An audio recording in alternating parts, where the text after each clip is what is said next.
Gaming Bolt presents 15 moments when video games surpassed reality and messed with our minds. Every so often, video games do something truly incredible. Okay, they do that a lot, but games are at their best when they take you out of reality and transport you somewhere else, somewhere totally different and alien. They transport you to a weird, creepy, horrible, magical world that's so totally unlike our own world, you have to pause the game and pinch yourself to make sure you're still totally there. Several games have done a great job of that, but these are the games that have done it better than any other. Batman Arkham Asylum, Scarecrow levels. Batman's best villain isn't covered in white makeup and lipstick, but instead wears a straw sack over his face. The Scarecrow is a creepy villain, and his implementation in Batman Arkham Asylum was nearly perfect.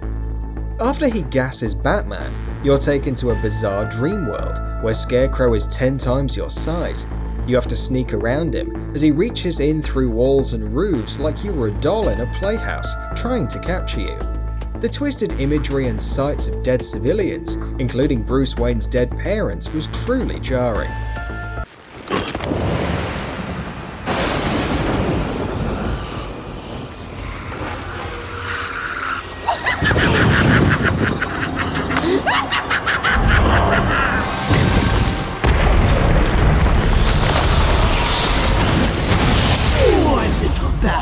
You're in my world now!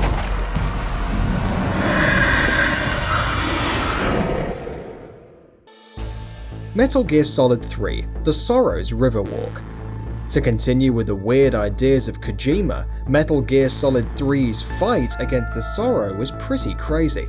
It wasn't a fight at all. Instead, you're walking through a river full of the ghosts of everyone you killed throughout the game. They'd constantly ask you why you killed them, with blood gushing out of their wounds and limping along, as the Sorrow himself told you to look at what you've done. For one of the first times, a video game truly made you feel like a monster. The only way to end this strange section is to consume a death pill. PT, Silent Hills Revelation. Of course we're not done with Hideo Kojima. The master of surrealism in gaming, PT, was full of weird stuff that made you question what was going on, like the endless and looping hallway. But calling PT a simple game doesn't do it justice. It was a teaser to a different game, Silent Hills, but this wasn't revealed until you solved its difficult logic puzzles. When it was revealed for the first time, not only did it turn out to be a Silent Hill game, but also a collaboration between Kojima and director Guillermo del Toro.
Marvel vs. Capcom 3, Deadpool talks to Capcom.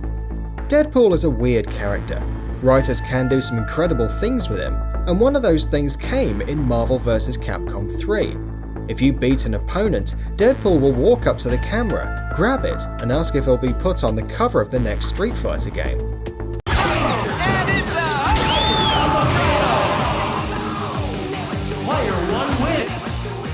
I get the cover of the next Street Fighter for this, right, Capcom? Right? Eternal Darkness, fake game crash. Much like Mantis' boss fight in MGS, Eternal Darkness did a lot to mess with the player in the real world. Among the game's many attempts at screwing with the player, the game would occasionally act like it crashed, forcing you to wait until it righted itself. It could be tense walking down a hallway, expecting something to jump out at you, when all of a sudden the screen goes blank, and you jump to fix it, only for it to fix itself and a monster spawns in front of you.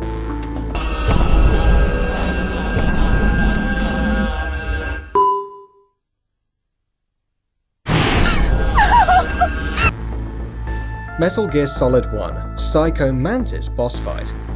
Hideo Kojima is a master at screwing with the player. One of the earliest examples of this is the boss fight in Metal Gear Solid against Psycho Mantis. Mantis did all kinds of screwed up things that we never saw in video games before. First, he'd read your PS1 memory card and could know what you're playing. Then he'd disable your controller and you had to switch ports. After that, he'd turn the screen black with the text in the corner reading Hideo 1 as if you lost connection to your TV. You are a very methodical man, the type that always kicks his tires before he leaves. You are a highly skilled warrior, well suited to this stealth mission.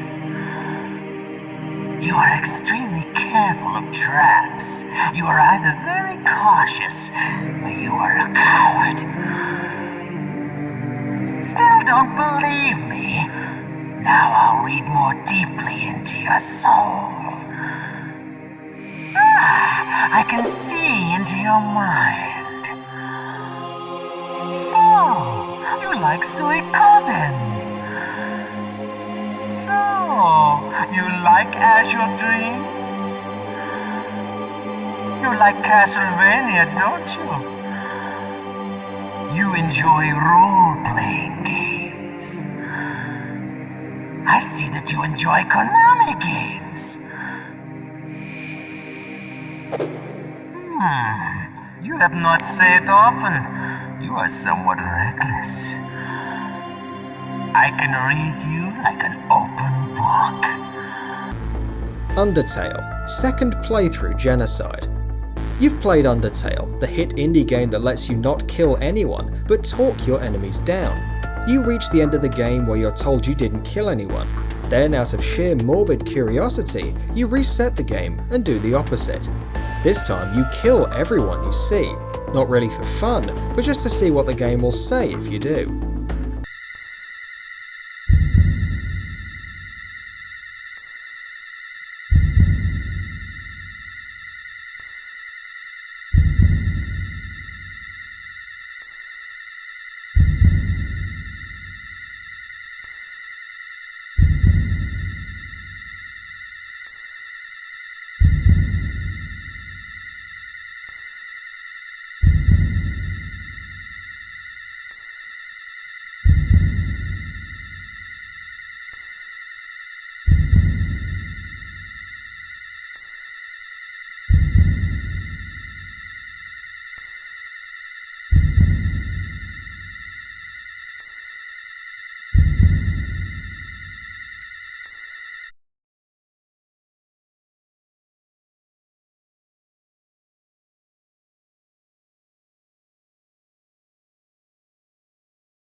The Stanley Parable, player commentary. The Stanley Parable is a game built entirely around commentating and criticising not only the way games are designed, but how players play them. It's all about how games are designed to make you think you have a lot of influence on the story, but in reality you don't, and you're more okay with that than you might realise. All of his co-workers were gone. What could it mean? Stanley decided to go to the meeting room. Perhaps he had simply missed a memo. You see, the line knows where the story is. It's over in this direction. Onward, Stanley, to destiny. Undertale, all of it.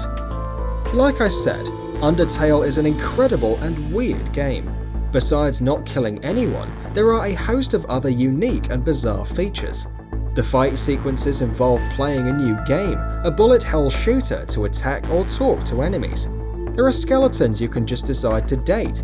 Your mother is an oversized rabbit demon who's incredibly patronizing to you, almost as if you've never played a video game before. Naya, Ending D. You know games in which you decide to make a noble sacrifice? Well, that never carries over to you, the player, usually. In Naya, that's not actually the case. In one of the endings, known as Ending D, if you choose to sacrifice for the greater good or whatnot, the game will really kill your character. It'll wipe all your save data for that character, including their stats and any weapons and items you quarried, so you can't play the game again. Brutal.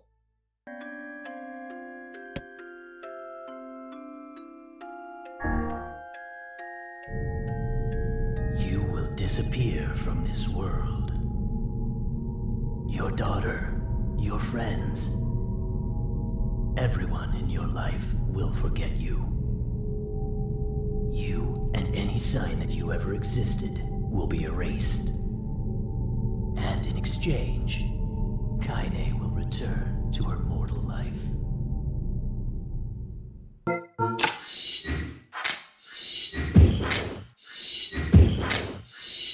Metal Gear Solid 3: The Unusual Dream. Metal Gear Solid 3 was full of weird stuff. Besides the Sorrow's boss fight, there was another surreal moment. Once you were captured and locked up, if you called paramedic to save your game, then quit and came back later, you'd find yourself in a strange dream. You were playing as some kind of vampire with dual-wielding weapons, hacking and slashing your way through monsters, before Snake woke up.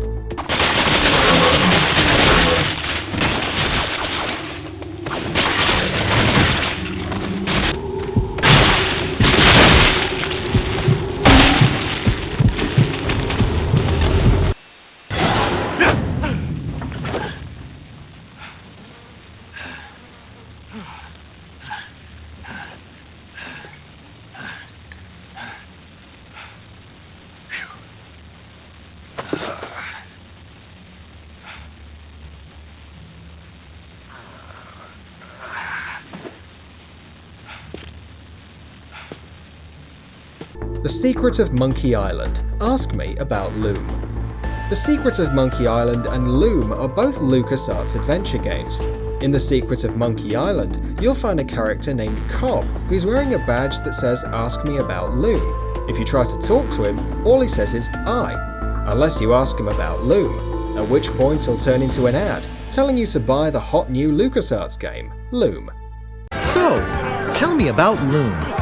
You mean the latest masterpiece of fantasy storytelling from Lucasfilm's Brian Moriarty? Why, it's an extraordinary adventure with an interface of magic.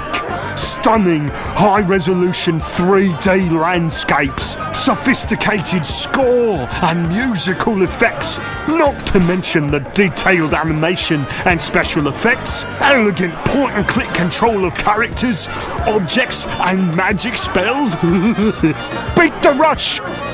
Go out and buy Loom today! Skylanders Swap Force, Chaos Mum. Skylanders is a lot like Nintendo's Amiibo, but it's an entire game. Swap Force is a version of the game in which you have to constantly swap out characters to get new characters and abilities. But that's not all. One of the bosses in the game, Chaos's mum, her actual name in the game, will actually live inside one of the characters and kill you if you're not careful.